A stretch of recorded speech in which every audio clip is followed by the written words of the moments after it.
안녕하세요. 전샘의 기업사랑TV 북립입니다. 오늘은 저자 나질로 복의 구글의 아침은 자유가 시작된다라는 책을 요약해 보았습니다. 33세에 소속 부사장이 된 저자는 최신 경영이론과 심리학, 행동경제학을 접목해 구글이 어떤 식으로 운영되는지 나름대로 해석한 업무규칙을 내놓았습니다.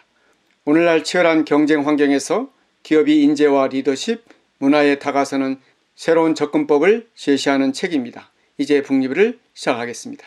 구글의 채용 과정은 매우 천천히 오랜 시간에 걸쳐 이루어집니다. 면접관 한 사람의 판단으로 우수한 인재를 놓치거나 형편없는 지원자를 뽑게 되는 실수를 막기 위해 여러 사람이 심사숙고합니다. 구글이 자기 복제 문화체계를 구축하고 진화를 거듭하는 까닭은 달팽이처럼 느린 속도로 인재를 거르고 또 거르는, 그래서 때로는 지원자를 지치게 만드는 묵직한 방법을 고수하기 때문입니다. 그들은 업무가 마비되는 한이 있어도 적임자를 찾을 때까지 수십 번의 면접을 마다하지 않습니다. 창업자가 된다는 것, 레리와 세르게이는 의도적으로 다른 사람들이 창업자처럼 행동할 수 있는 공간을 만들었습니다. 미래에 대한 어떤 전망을 갖고 있는 사람들에게는 자기만의 구글을 창조할 기회를 제공했습니다.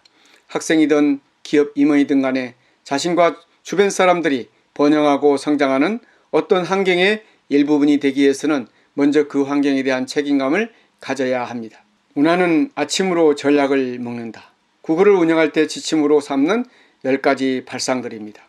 구글의 기업 문화를 규정하는 3가지 측면은 사명, 투명성, 그리고 목소리입니다. 사명은 직원 개개인이 수행하는 일에 의미를 부여합니다. 사람은 누구나 마음속으로 자기가 하는 일에서 의미를 찾고자 합니다. 개방과 공개는 직원이 올바른 판단을 내린다고 믿으며 그들을 신뢰한다고 공표하는 일입니다.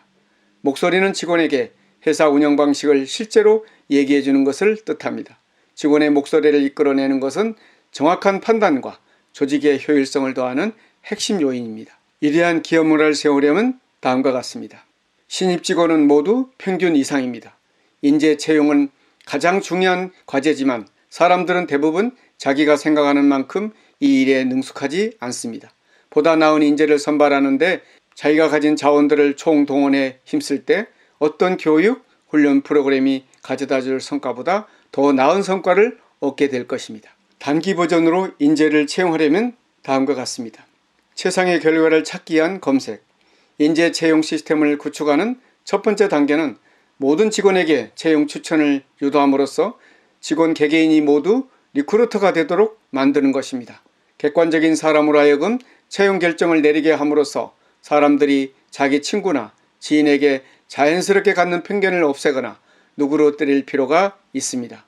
두 번째 단계는 인맥이 넓은 직원들이 회사에서 필요로 하는 인재를 찾는데 한층 더 많은 시간을 들이도록 만드는 것입니다. 마지막으로 이런저런 실험을 끊임없이 시도하는 것입니다. 우리 조건보다는 영입하려는 인재의 조건에 맞추는 게 때로는 더 바람직하다는 사실을 깨달았습니다. 비범한 인재를 찾으려면 다음과 같습니다. 육감을 믿지 마라. 처음 10초간 예측이 사실은 쓸모없습니다.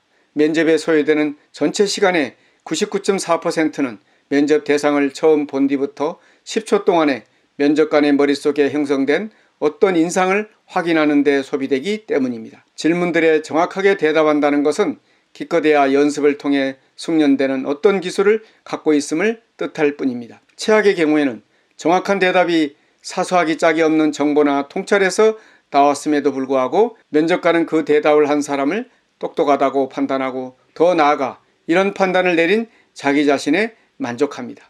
직원을 채용하려면 다음과 같습니다. 직원이 회사를 운영하게 하라.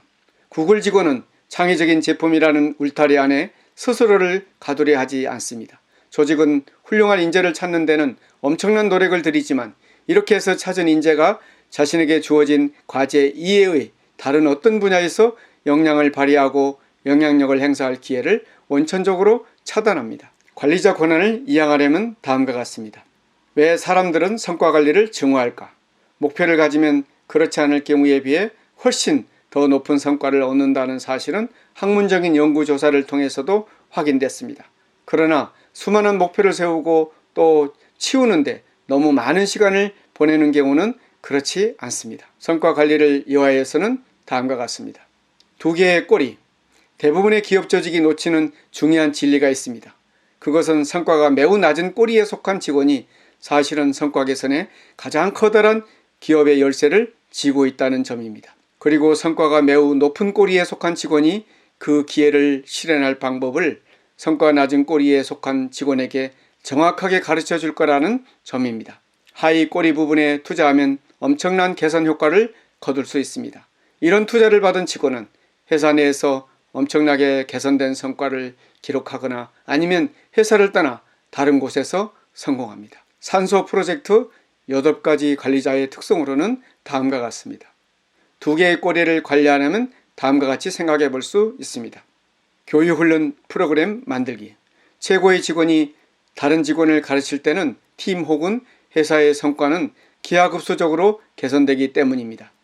학습자에게는 실천적인 가르침을 주는 교육이 강단의 교수나 전문 컨설턴트가 제공하는 교육보다 훨씬 효과적입니다. 무엇을 배우든 지금 그 일을 하고 있는 사람에게서, 그리고 한층 심오한 질문에 답할 수 있고 현재 실제로 진행되고 있는 사례를 끌어올 수 있는 사람에게서 배워야 합니다. 회사 안의 학습 체계를 구축하려면 다음과 같습니다. 공정하지 않게 보상하기. 지난 10년간 우리는 보상의 규모만큼이나 수상자 선정 과정이 중요하다는 사실을 깨달았습니다. 금전적인 보상만이 아니라 특별한 경험을 제공하는 데 치중했습니다. 높은 성과를 거둔 직원에게 경험 차원의 보상을 제공해 이들을 공개적으로 인정해주고 성과급과 주식의 제공 규모를 차별화해 사적으로 보상했습니다. 그 결과 우리 직원들은 예전에 비해 한층 더 만족하고 행복했습니다. 보상을 자동적으로 하려면 다음과 같습니다. 최고의 것들을 공짜로 부여하라. 팀들이 서로 협력하면서 하는 것이야말로 절대적으로 필요한 일입니다. 서로 다른 팀에 속한 직원들이 심심찮게 부딪히고 또 대화를 나눔으로써 멋진 아이디어가 나오고 공동체 의식도 강화됩니다.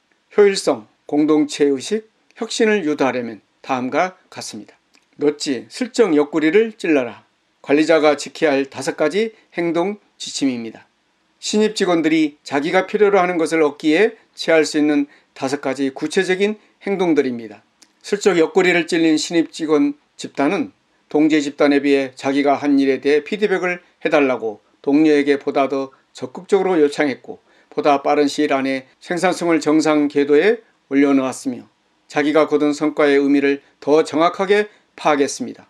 넛지를 신입 직원 교육과 관련한 다른 프로그램과 결합해 구사함으로써 신입 직원이 기존 직원처럼 온전하게 제 몫을 다하는 데까지 걸리는 기간을 몇 달이 아니라 몇 주로 대폭 줄였습니다. 직원이 옆구리를 찔러 건강과 부유함, 행복의 길로 나아가게 하려면 다음과 같습니다.